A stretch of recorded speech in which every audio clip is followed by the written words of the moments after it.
Back in the distant time of last year, I asked you this. What is a Pokemon you genuinely thought was based on an animal that you now realize it isn't? For example, thinking Arcanine is a tiger or that Gligar is a bat.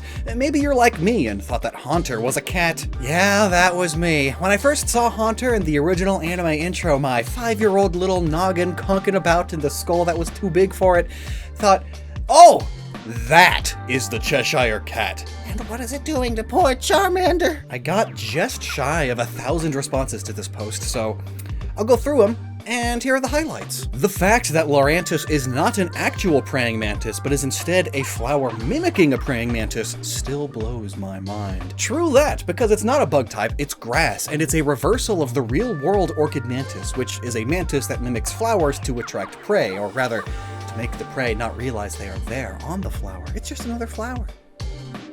Put your guard down. Snorlax! Thought he was a bear, but is actually an employee at Game Freak. That's very funny, actually, because it's true. While Snorlax does have some hibernating generic monster bear elements in its design, we know from interviews with Game Freak's developers that Snorlax is based on Koji Nishino, one of the original developers who loved taking naps on the job and always had a snack. And it's a joke they came up with really early on. See this note from the early development of Pokemon. It's funny how long it stuck around. I was absolutely convinced Weedle was a worm, and then I thought worms turned into bees because of Beedrill. I also did think it was a little weird they'd make a worm become a bee. I guess because I had never considered that bee larvae look kinda like worms, almost, sort of. Gosh, I wish kindergarten had more animal science beyond just the barnyard. I thought Dunsparce was a weird looking bee because of its wings, stripes, and tail that looks like a stinger. Also, I didn't know what a Tsuchinoko was as a kid. Same, actually. I thought it was like a baby bee larva just waiting to evolve. I also remember back in the schoolyard, people were saying, oh, it's a baby dragonfly.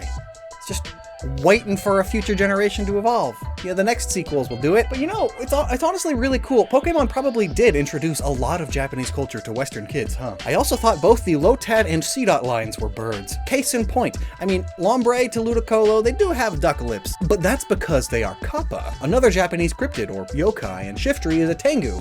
Same deal, though Tengu are said to be half birds, half people, so you were half right. I actually thought Lickitung was a frog, and I actually used to think it was just an overweight lizard, but it turns out it's another yokai, the Akaname, but an overweight one. Gligar isn't a bat? What do you mean Gligar's not a bat? But Gligar was a Batman parody in that one anime episode, so clearly it has to be 100% a bat! But nope, at least not primarily, but it can still have elements of it. Pokemon tends to mix things, you know? But I'm gonna introduce this nightmare creature, the Scorpion Fly. Take a terrifying scorpion and give it wings now. No wonder there's a similar yokai too, the Amikiri, which flies through the air. It's an easy concept to make spooky because nobody likes scorpions, and then nobody wants them to fly. But they do, in scorpion fly form. I used to think that Pineco was just a living pine cone until I saw its Pokédex category, then looked up what a bagworm is. In hindsight, the bug typing should have tipped me off that it was a bug of some kind. This boy gets it. Research, more knowledge. Yeah, that's what's really cool about Pokemon. It introduces new concepts and new creatures and new cultural bits to kids, and then the more curious ones will want to know more, and then bam! You tricked them into learning. I actually remember being like 8 or so, playing on the school playground, and we started having Pokemon battles with pine cones we found, specifically because that's what we all thought Pineco was. Except for the one weird kid nobody really liked to hang out with. He kept saying it was a grenade. He's in jail now, by the way. Obligatory I thought the legendary beasts were dogs comment. Yeah, I fought against that one hard in the schoolyard, though. I was in my dinosaur and ice age, I just love extinct animals phase, and I always stood up for Raikou being a saber-toothed tiger. But still, nobody stopped calling them dogs. As a dinosaur-obsessed 5-year-old, I used to think Charizard was a T-Rex. A fire-breathing T-Rex. With wings. That is honestly really precious. You just couldn't fathom dragons, I guess. When I was a kid, I used to think Shuckle was a turtle. Fast forward to today, and I still don't really know what it is based on. LOL. Don't know why I gave you that voice. But glad you asked. In short, it's kind of its own thing, but it has elements of various slime molds and other fungi that actually live inside of rocks themselves, endoliths. You take those, you give it a cartoon barnacle or turtle body plan, and that's Shuckle. It also has elements of pickled snakes, but I don't want to get into that here. I thought Solrock was a spider since it had 8 points.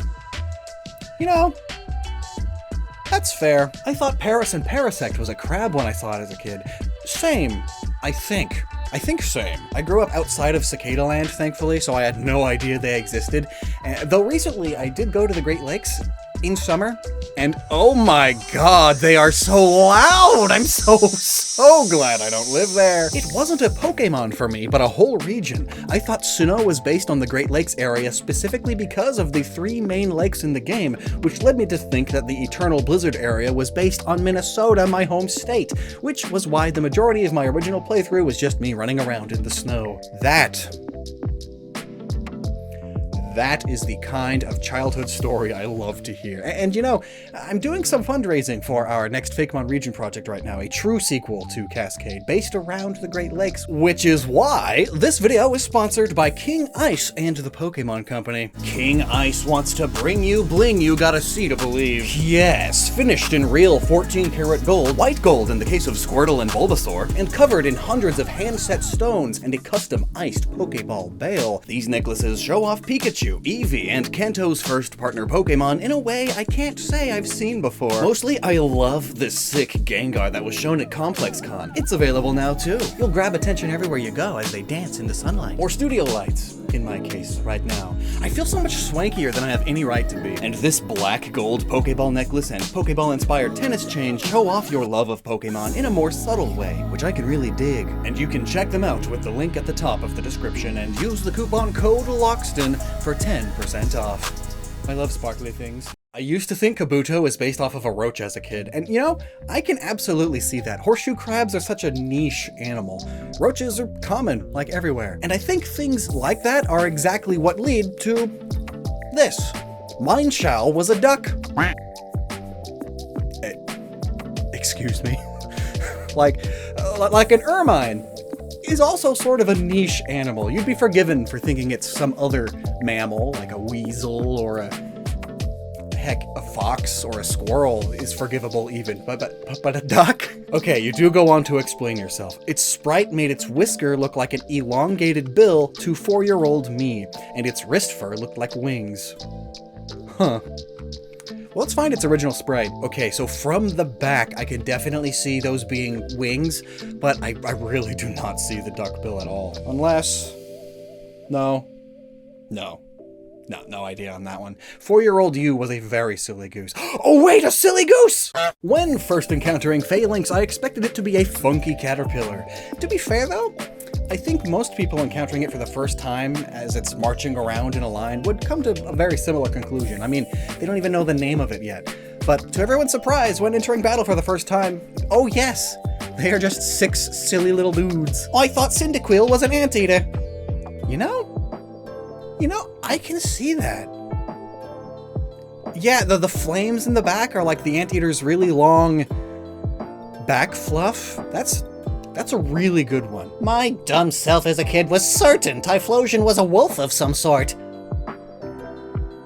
Now that... I think that might be the wrongest one yet. Mienshao was a duck. 2 hours later. I have now tried for so long to see it. I don't even know how your brain linked those neurons together. Is it the teeth? The attitude? Granted, it's not the most obvious badger in the world. So, fair. But a wolf specifically? Mightyena being a wolf is something always on the front of my mind. Somehow, that's always what I thought for a long time too, even though it literally has hyena in its name. And I was even a bit of a Lion King obsessed kid, so you'd think I'd have made that connection, but nope.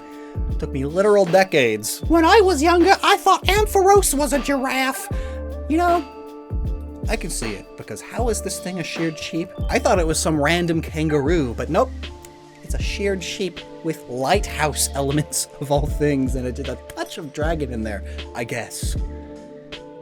At least it's creative. As a kid, I thought Reuniclus was a weird teddy bear. Now that is not something I have ever heard nor considered.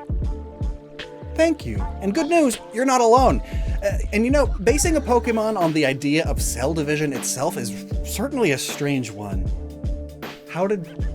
What led to the creators doing that, you know? But no, it's not really a bear, but I kind of see it. I thought Cramorant was a dodo bird until I learned what a cormorant is. Granted, it does have those tiny little wings and is incredibly stupid. Both traits of dodo birds. I thought Burmy, specifically the sandy coat form, was a goat when I first saw it.